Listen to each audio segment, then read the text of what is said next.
మోకాల నొప్పులకు ఎటువంటి సర్జరీ లేకుండా ఎపియాన్ పెయిన్ క్లినిక్ అందిస్తున్న అత్యాధునిక చికిత్స. నమస్తే, welcome to Suman TV. Diabetes ఇటీవల కాలంలో ఇదొక సోషల్ డిసీజ్గా తయారైపోతూ వస్తుంది. సో ఎవరిని కదిలించినా మేము డయాబెటిక్ అని చెప్తూ వస్తున్నారు. సో ఏజ్తో సంబంధం లేకుండా ఈ డయాబెటీస్ అనేది కూడా అందరిలోనే మనం చూస్తూ వస్తున్నాం. సో ఎందుకు ఈ డయాబెటీస్ అనేది పెరిగిపోతూ వస్తుంది? ఈ డయాబెటీస్ కోసం చాలా రకాల చిట్కాలు కూడా ఇంట్లోనే పాటిస్తూ ఉంటారు. నిజానికి డయాబెటీస్ రివర్స్ చేయడం అనేది సాధ్యం అవుతుందా?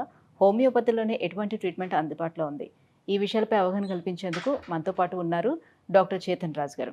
Hello sir. నమస్తే మేడం. సార్, చాలామందికి ఇప్పుడు వచ్చిన కొత్త క్వశ్చన్ ఏంటంటే డయాబెటీస్ అనేది డిసీజా డిజార్డరా అని కానీ కొంతమంది క్వశ్చన్ అడుగుతున్నారు. సో ఎందుకు ఈ డయాబెటీస్ అనేది రోజు రోజుకు పెరిగిపోతూ వెళ్ళిపోతుంది? షుగర్ వ్యాధి ఏదైతే ఉంటుంది కదా, ఇప్పుడు ప్రతి ఇంట్లో ఇద్దరు ఉంటారు. ఇది డిజీజా డిజార్డరా అని మీరు అడిగినరు. అయితే ఇది డిజార్డర్ అంట నేను. ఎందుకంటే అది ఆర్డర్లో మళ్ళీ మనం తీసుకొని వచ్చినాం అనుకోండి, ఇంకా మందులు అవసరం ఉండదు, ట్రీట్మెంట్ అవసరం ఉండదు. అందరు ఏమనుకుంటారు, ఒక్కసారి వస్తే ఈ వ్యాధి లైఫ్ టైం ఉంటుంది అనుకుంటారు. అయితే ఇప్పుడు దాంట్లో ఏమవుతుందంటే, ఎప్పుడైతే ఈ వ్యాధి వస్తుంది కదా, ఈ వ్యాధి ఏం చేస్తుంది మన బాడీలో, గ్లూకోజ్ మెటబాలిజంని ఆల్టర్ చేస్తుంది. అంటే మనం ఏదైతే వస్తువు తింటాం కదా, దాంట్లో షుగర్ కంటెంట్ ఉంటుంది. అంటే షుగర్ కంటెంట్ అంటే అందరు ఏమనుకుంటారు, స్వీట్లు తినొద్దు, స్వీట్లు తినకపోతే మనకు షుగర్ లెవెల్లు తగ్గిపోతాయి. కానీ ఏది మనం తిన్నా దాంట్లో షుగర్ ఉంటుంది. షుగర్ అంటే కార్బోహైడ్రేట్.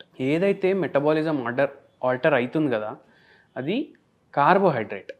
మనం తినే ప్రతి వస్తువులో కార్బోహైడ్రేట్ ఉంటుంది.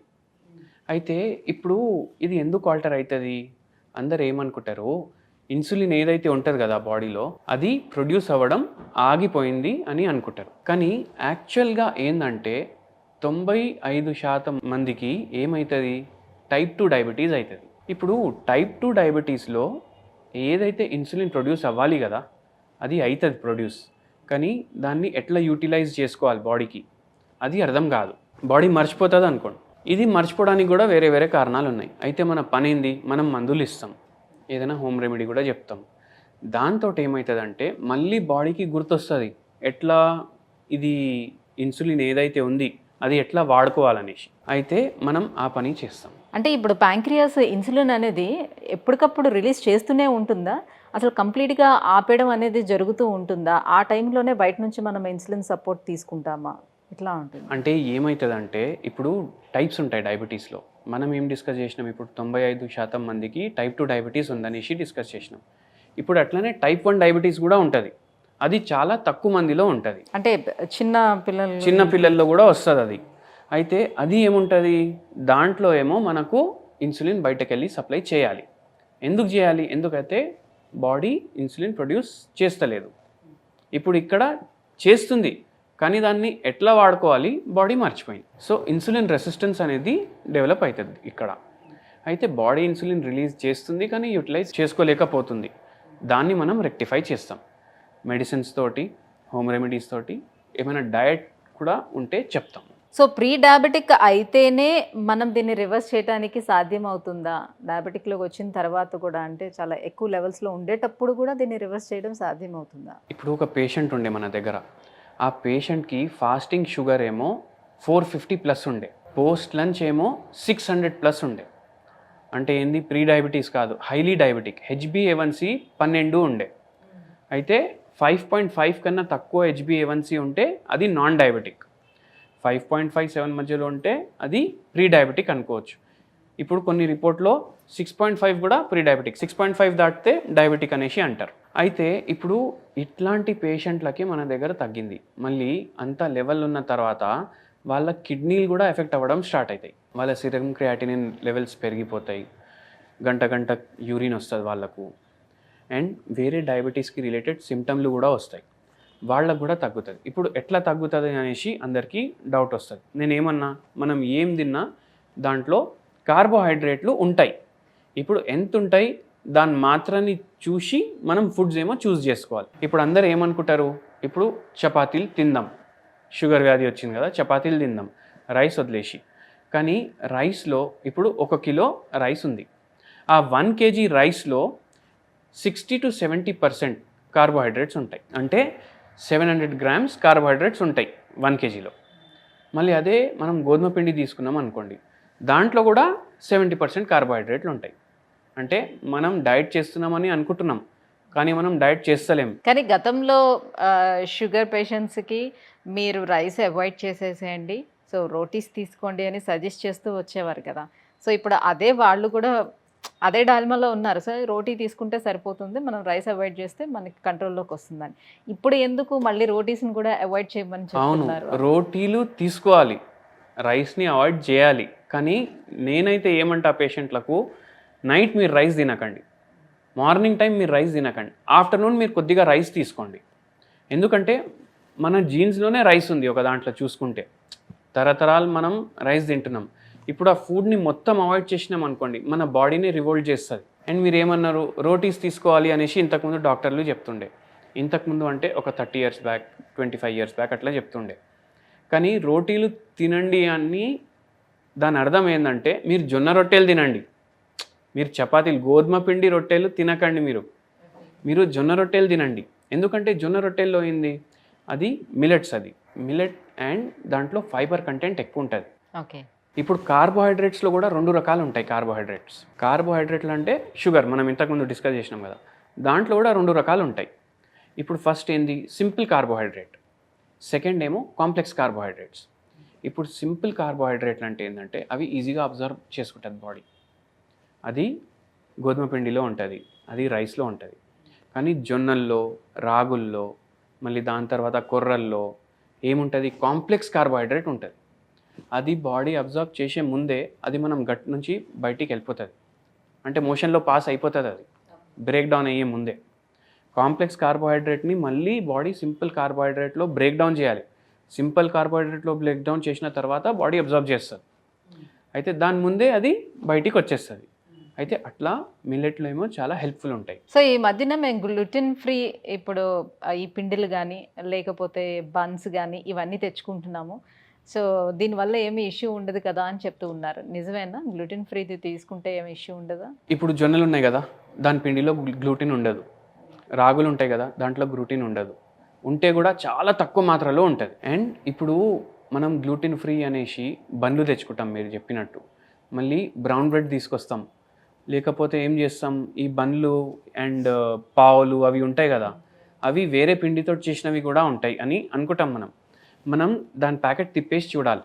ఇప్పుడు అందరు ఏమనుకుంటారు, బ్రౌన్ బ్రెడ్, బ్రౌన్ బన్స్ ఇవి హెల్త్కి మంచివి అనేసి అనుకుంటాం. అయితే అక్కడ క్లియర్లీ స్పెసిఫైడ్ ఉంటుంది 40% దాంట్లో మైదా పిండి ఉంటుంది. ఇప్పుడు మైదా పిండి అంటే ఏంది, ఓవర్ రిఫైన్డ్ వీట్, అది గోధుమని ఓవర్ రిఫైన్ చేసి వైట్ ఉంటుంది ఫ్లార్, దాని అర్థం ఏంది, దాంట్లో ఫుల్ కార్బోహైడ్రేట్లు ఉంటాయి. ఇప్పుడు మనం చేసుకునే చపాతీల్లో 70% ఉంటే దీంట్లో 80 to 85% కార్బోహైడ్రేట్ ఉంటుంది. అంటే 100 గ్రాములో 40 గ్రామ్ మళ్ళీ కార్బోహైడ్రేట్లు వచ్చేసింది. అయితే అవి అవాయిడ్ చేయాలి. బ్రౌన్ బ్రెడ్ మనకు కనిపిస్తుంది, అదే బ్రౌన్ హెల్త్కి మంచిది అనేసి, కానీ దాని ప్యాకెట్ మీద చూడాలి దాంట్లో కార్బోహైడ్రేట్ ఎంత ఉంది. అసలు కంప్లీట్గా కార్బోహైడ్రేట్స్ బాడీకి ఇవ్వకపోతే ఏమవుతుంది? కాంప్లెక్స్ కార్బోహైడ్రేట్లు ఇవ్వాలి. కార్బోహైడ్రేట్ కూడా అవసరం మన బాడీకి. ఓన్లీ కార్బోహైడ్రేట్ ఇవ్వకపోతే మళ్ళీ కిడ్నీల పైన ప్రభావం, లివర్ పైన ప్రభావం మనకు వస్తుంది. అందుకే ఇవ్వాలి, కానీ కాంప్లెక్స్ కార్బోహైడ్రేట్లు ఇవ్వాలి. బాడీకి అప్పుడు ఎంత అవసరం అంత తీసుకుంటుంది బాడీ. సో ఇప్పుడు మరి వైట్ రైస్ ప్లేస్లో బ్రౌన్ రైస్ తీసుకుంటున్నారు కదా, అది ఓకేనా? వైట్ రైస్ ప్లేస్లో బ్రౌన్ రైస్ తీసుకుంటారు కదా. ఇప్పుడు బ్రౌన్ రైస్కి వైట్ రైస్కి తేడా అయింది నేను చెప్తాను. బ్రౌన్ రైస్లో ఫైబర్ ఉంటుంది, వైట్ రైస్లో ఫైబర్ ఉండదు.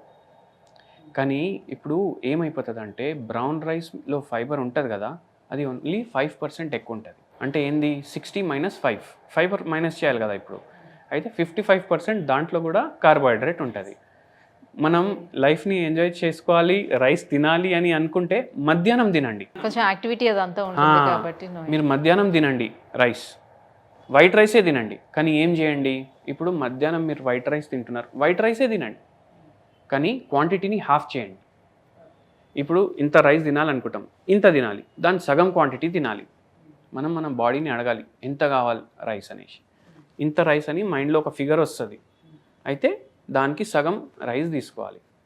అండ్ అక్కడే మనం ఏం చేసినాం, సగం కార్బోహైడ్రేట్లు తగ్గించేసినాం. మళ్ళీ నైట్ మనం మిల్లెట్స్ ప్రిఫర్ చేయొచ్చు. జొన్న రొట్టె, ఒకటే జొన్న రొట్టె నైట్ టైం, అది మీరు తీసుకోండి, దాంతో డే ఎండ్ చేసేయండి. సో ఇప్పుడు ఇన్సులిన్ తీసుకుంటున్నటువంటి ఆ స్టేజ్లో ఉన్న పేషెంట్స్కి హోమియోలో ఆ ఇన్సులిన్ స్టాప్ చేసే స్టేజ్కి ఎలా తీసుకొస్తారు?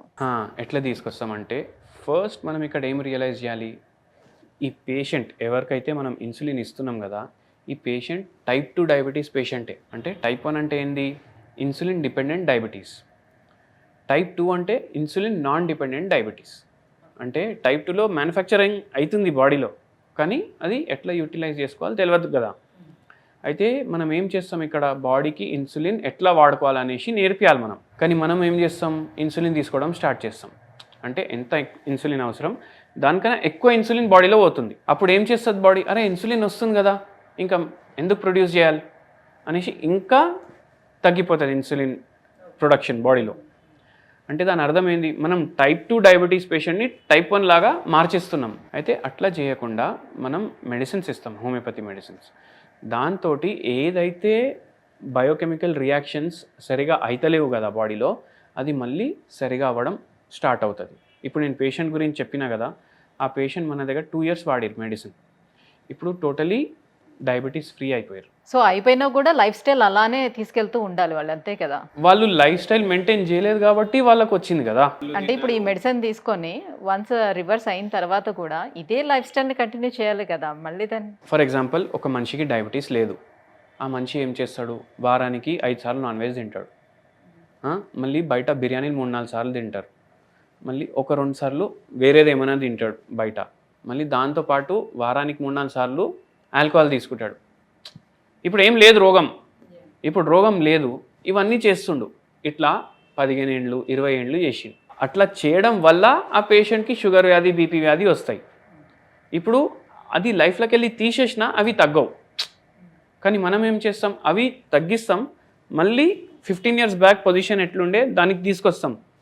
మళ్ళీ దాని తర్వాత ఎప్పుడైతే రోగాలు లేకుండే అప్పుడు ఎట్లా హెల్దీ డయట్ ఉండే ఆ డయట్ కంటిన్యూ చేయమంటున్నాం, అంతే కదా. Right, thank you so much అండి.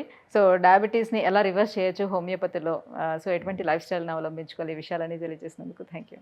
Thank you.